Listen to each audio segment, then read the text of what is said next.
There's a moment when you go to an orchestra concert where our hearts collectively beat as one. It's as if time slows down and we are all moving on the same current. No words are spoken, yet there's the sense of togetherness. The audience is connected to the orchestra, and the orchestra to the conductor. And the conductor shapes the musical experience emotionally through physical gesture. Well, how does this all work? Well, it starts when the conductor steps onto the podium. Kings and queens have sat elevated on their thrones for hundreds of years as a sign of respect. When the conductor steps on the podium, they are viewed as being in a position of leadership and guidance. The conductor steps onto the podium for one reason and one reason only. They have the secret treasure map, or the score with all of the different parts. The rest of the other musicians only have pieces of the puzzle, and it is the conductor's job to put those pieces together so that we can experience the full product. The composer sits and tirelessly writes this piece of music and then gives it to the conductor, and the conductor looks at it and tries to interpret and tell their story. Some of the parameters of music that the conductor deciphers are the articulation or the onset of sound, like ta or da, the dynamics, the loudness, and the softness of sound, the tempo or the speed at which the piece moves, or the color or timbre of music. The facets of music that are not subjective are the notes and the rhythms. A great conductor knows all of the pieces of music that the composer has written, where this specific piece fits in the overall output, and the orchestration and instrumentation and the history behind its creation. The conductor's instrument is the silent baton, waving to create an idea. The conductor positions their body with their back facing the audience as a sign. This sign lets the audience know that it is not about the conductor, rather, it is about the music and the musicians. The conductor moves with physical gesture as a way of molding the expressive content that we experience as both listeners and performers. If I shape my hand as if I were petting a dog or hugging someone in a round, connected way, I get that type of sound. I can change this by making my hands more rigid and angular. We know this feeling through pain and suffering. The sound itself becomes more rough, and it also becomes distorted.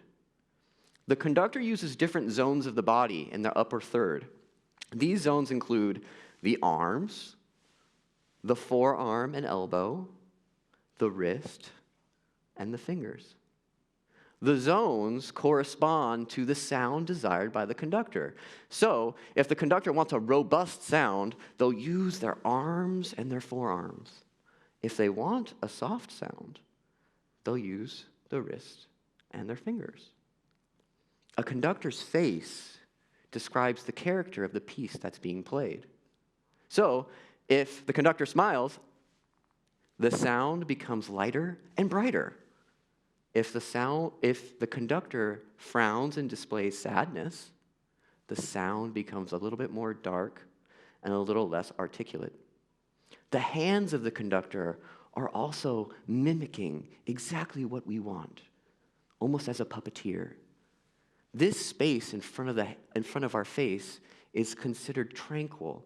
So if I conduct up here, we know this space as the heavens, the birds, this floating space. We get this lighter, more beautiful sound, serene.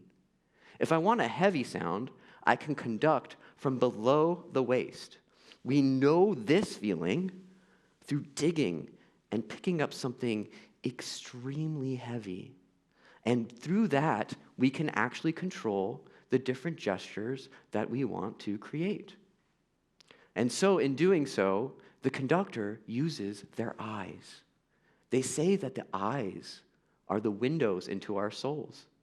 Well, that's great and all, but sometimes musicians don't want you staring at them when they're playing a solo. It's a little bit private. So sometimes the conductor will avert their eyes to give the orchestra players the ability to perform. As we know, eyes let them know that they are needed in some capacity. They say that looking at the trombones only encourages them. Well, they do have this giant bazooka which looks like it's ready to shoot.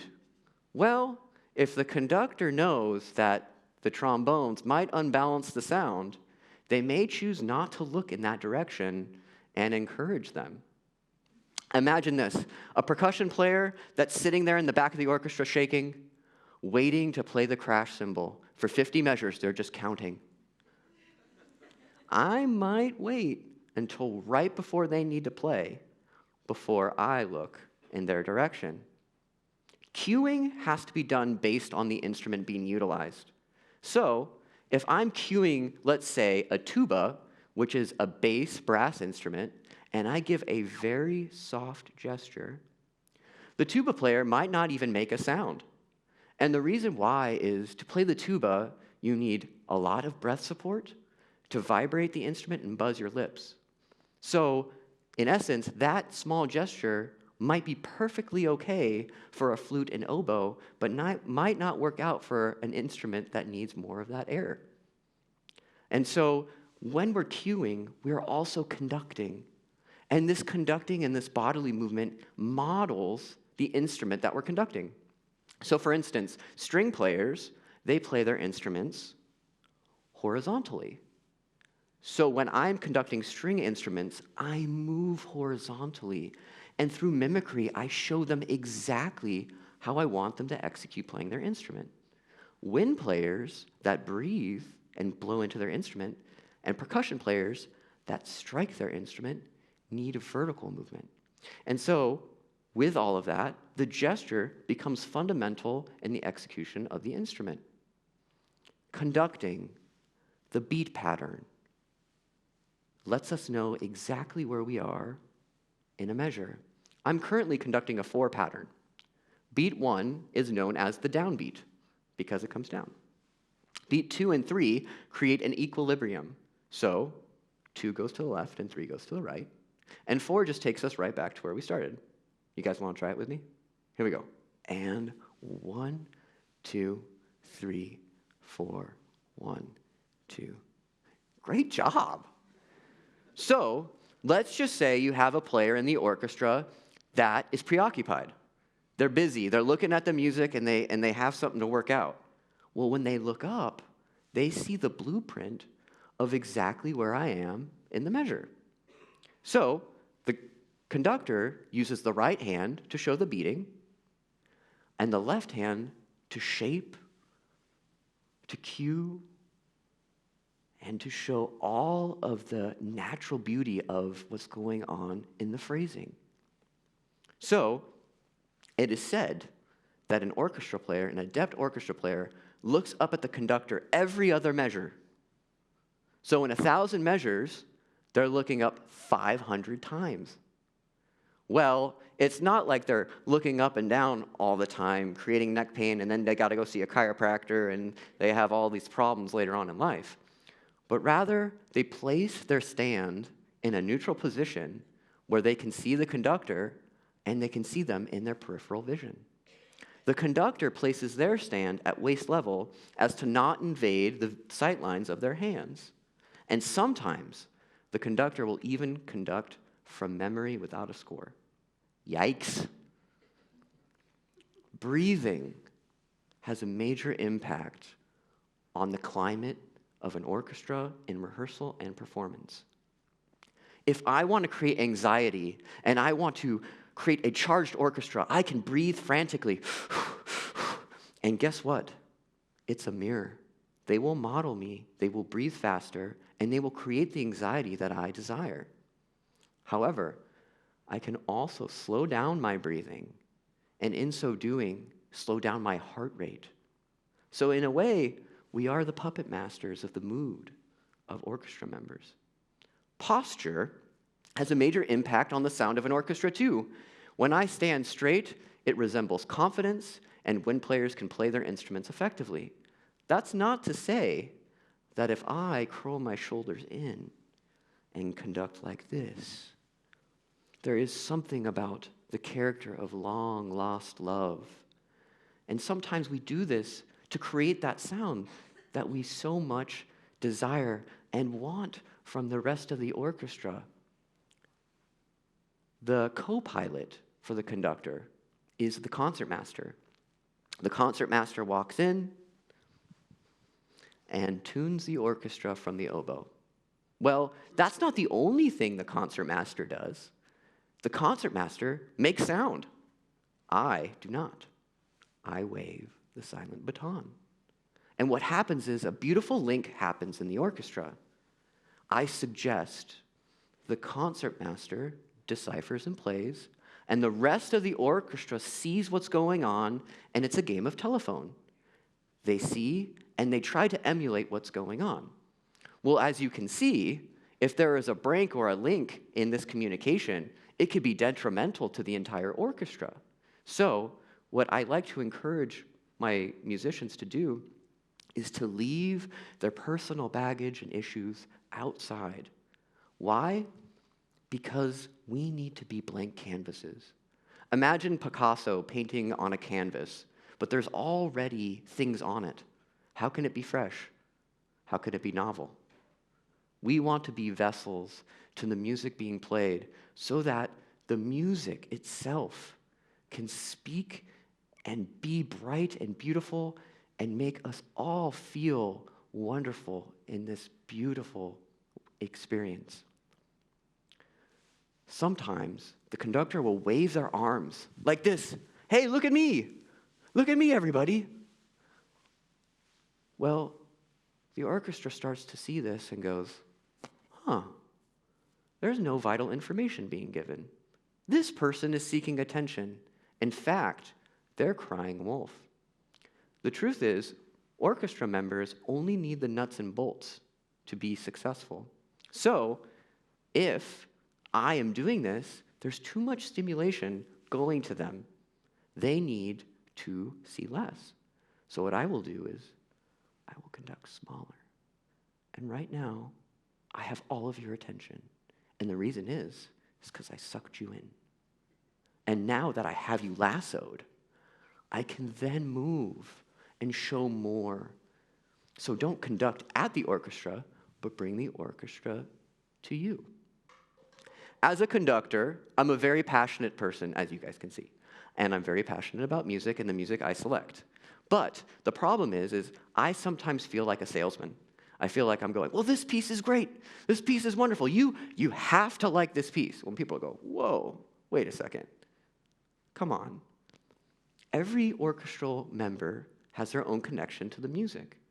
And because of this, that connection is private. And what we want is we want them to make their own connections and pull that beauty and that love of music out naturally and not artificially. So, as the conductor, I am the small human being with the stick. Should I enforce my authority, you will respect me. Or should I make partners of the orchestra and create a democracy? The orchestra members will appreciate you because they feel valued. They feel like they're a part of something that is bigger than just themselves. Being in a position of power is not about power. It's about empowerment and creating other leaders. The best and most important attribute of a conductor is truth, because truth is respected, and the orchestra knows what you want, and you are able to be open and transparent with expectations.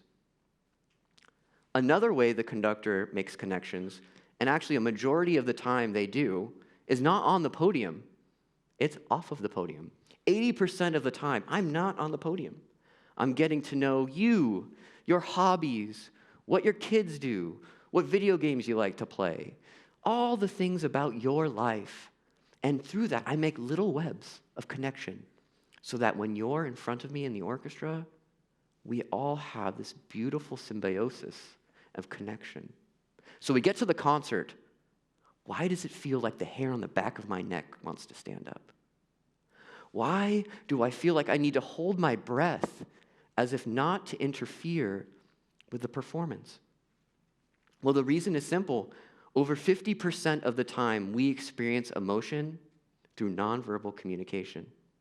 So, going to an art gallery, going to see the ballet, going to an orchestra concert could be one of the most emotional experiences that you ever partake in. So, the conductor gathers the sound and disseminates it to everyone, and we all join each other on this unparalleled current together.